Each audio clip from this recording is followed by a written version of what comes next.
한 주도 각자의 자리에서 잘 지켜내셨지요? 반복되는 일상에서 몸과 마음의 고됨을 조금은 덜어낼 수 있는 토요일입니다.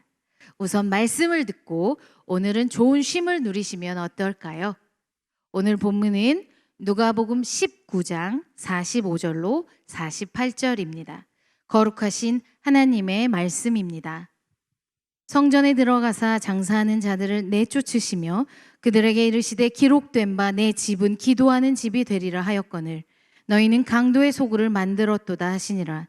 예수께서 날마다 성전에서 가르치시니 대제사장들과 서기관들과 백성의 지도자들이 그를 죽이려고 꾀하되 백성이 다 그에게 귀를 기울여 들으므로 어찌할 방도를 찾지 못하였더라. 아멘. 건물의 용도는 그 건물 안에 있는 사람들이 무슨 일을 하는 누구냐에 따라 정해집니다. 예를 들어 경찰서라고 하면 그 안에는 경찰관들이 있습니다.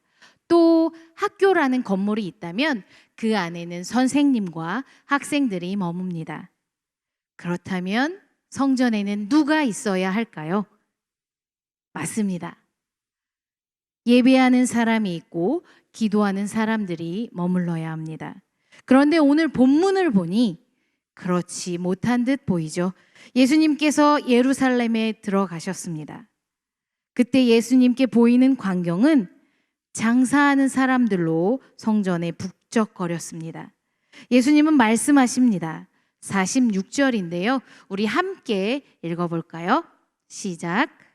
성경에 기록하시기를 내 집은 기도하는 집이 될 것이다 하였다. 그런데 너희는 그것을 강도들의 소굴로 만들어 버렸다. 새 번역 성경으로 준비해 보았습니다. 그냥 단순하게 생각할 때 기도하는 성전에서 장사가 이루어진다고 하면 기도하려는 사람들에게 소란스러움으로 방해하는 것이기에 나무라셨다 할 수도 있습니다만 예수님께서는 성전이 강도의 소굴이 되었다라고까지 이야기하십니다.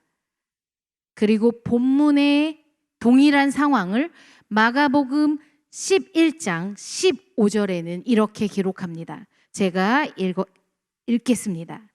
예수께서 성전에 들어가사 성전 안에서 매매하는 자들을 내쫓으시며 돈 바꾸는 자들의 상과 비둘기 파는 자들의 의자를 둘러 엎으시며 라고 묘사합니다. 예수님은 몇 마디 말씀으로 하신 것이 아닌 강하게 화를 표현하십니다. 예수님은 왜 이렇게까지 노하시고 또 사람들은 기도하는 성전에서 어떻게 장사를 하게 되었을까요? 그 장사의 내용을 살펴보면 다른 것이 아니었습니다. 돈을 바꾸어주는 환전상과 성전에서 제사를 드릴 때 사용될 희생 제물을 파는 상인들이었지요. 우선 환전상의 필요는 이러했습니다. 로마 제국의 다른 지방 혹은 갈릴리의 다른 성읍에서 온 유대인들은 자기 지방에서 쓰는 화폐가 있었습니다. 그 화폐를 성전에서 사용하려면 즉 성전에 헌금을 드리기 위해서는 표준 화폐로 바꾸어야 했지요. 따라서 환전상이 필요했습니다.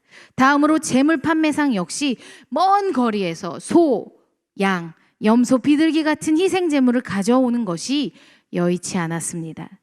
과거 모세의 율법의 규정, 곧 예루살렘에서 제물을 사라는 규정을 따랐기에 제물의 매매가 이루어지는 일 또한 잘못한 일이라기보다는 대래 필요한 일이었습니다. 더욱 궁금해집니다. 그럼 도대체 예수님은 왜 있을 수 있는 상황에 상을 엎기까지 진노하셨을까요? 문제는 이러했습니다. 당시 환전상은 높은 이율의 수수료를 받고 화폐를 바꾸어 주었습니다. 제사에 쓰일 제물 역시 상인들은 시중가보다 비싸게 받아 많은 이익을 가졌다고 합니다.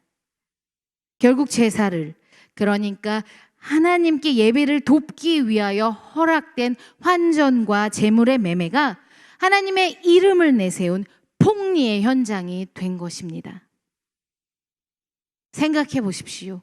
먼 거리에서 성전으로 하나님을 예배하러 온 사람들의 간절함, 그 신앙의 순수함을 한낱 이윤의 대상으로 치부한 상인들이라니요. 그것만으로도 안타까움에 큰 소리를 내시기 충분하였지만 더한 이유가 있었습니다. 거룩해야 할 성전 지도자들이 변질입니다. 성전 지도자들이 상인들에게 일명 자리세라는 뒷돈을 받는 상황까지 이르게 된 것이죠.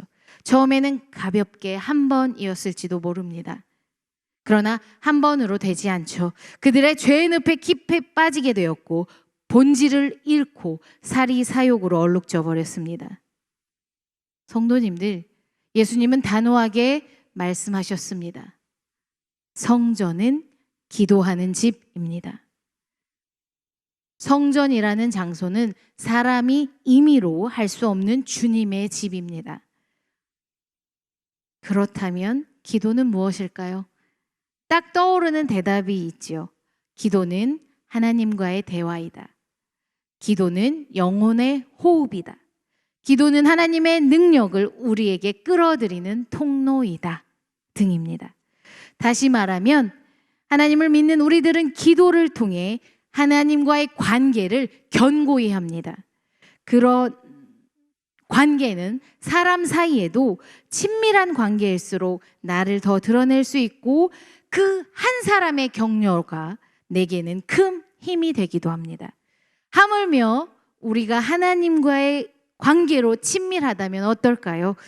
생각만으로도 모든 것을 할 수 있을 듯합니다. 그렇게 하나님과 더욱 친밀함을 나눌 수 있는 장소, 그곳이 바로 성전이 되어야 하지요. 우리 아끼는 성도님들 기억하십시오. 성전은 하나님을 예배하는 곳, 하나님께 기도하는 곳입니다. 하나님을 만나 믿음이 견고하게 자라는 곳, 내 삶 가운데 하나님의 인도함을 받는 곳, 그곳 성전을 사모하실 수 있기를 바랍니다. 예수님께서 이렇게 성전 정화를 마치시고는 날마다 성전에서 가르치십니다. 당시 날마다 말씀을 가르치시는 일이 예수님께는 쉬운 일이 아니었다고 합니다. 마치 현상금이 걸린 수배된 사람이 공공장소에 매일 나오는 것 정도로 설명하면 될까요? 그만큼 예수님은 위험을 무릅쓰고 가르치셨다고 합니다. 백성들 역시 예수님의 그 마음의 보답이라도 하는 듯 말씀에 집중하였습니다. 그런데 이상한 생각을 하는 사람들이 보입니다. 47절에 대제사장들과 서기관들과 백성의 지도자들이 그를 죽이려고 꾀하되, 리더십을 가진 사람들입니다. 그들은 자신들의 불의가 드러나자 회개하고 죄에서 돌이키는 모습을 보이기는커녕 오히려 예수님을 죽이고자 모의하였습니다. 죄의 노출은 이렇게 무섭습니다. 자신들의 잘못을 깨닫기보다는 되레 하나님을 떠나게 되고 분별함마저 잃게 하니까요. 이런 음모의 흐름 속에서도 여전히 백성들은 같은 마음으로 예수님의 가르침에 귀를 기울였습니다. 그리고 백성들의 그 귀 기울임에 리더십의 불순한 개입이 막히게 됩니다. 말씀상 공동체 성도님들 거듭 요청드립니다. 성전은 기도하는 집, 예배하는 거룩한 장소입니다. 성전에서 하나님과의 관계를 견고히 하십시오. 안타깝게도 현재는 코로나19로 성전에서 기도하는 것이 자유롭지 않습니다. 더욱이 얼마 전까지만 해도 공간에 20%의 인원 제한이 있기는 하였지만 성전에 모여 예배할 수 있었던 상황도 4차 대유행의 위험성 앞에 멈추게 된 지금입니다. 비록 성전에서 함께할 수 없지만 그렇다고 낙심하지 마십시오. 규제가 완화되고 성전에 다시 모일 날을 위해 중보하며 기도합시다. 또한 성도님들이 계신 그 자리가 성전과 같은 예배의 자리, 기도의 자리가 되기를 축복합니다. 고린도전서 3장 16절은 기록합니다. 너희가 하나님의 성전인 것과 하나님의 성령이 너희 안에 거하시는 것을 알지 못하느냐? 우리에게 하나님의 성전이라고 가르쳐 줍니다.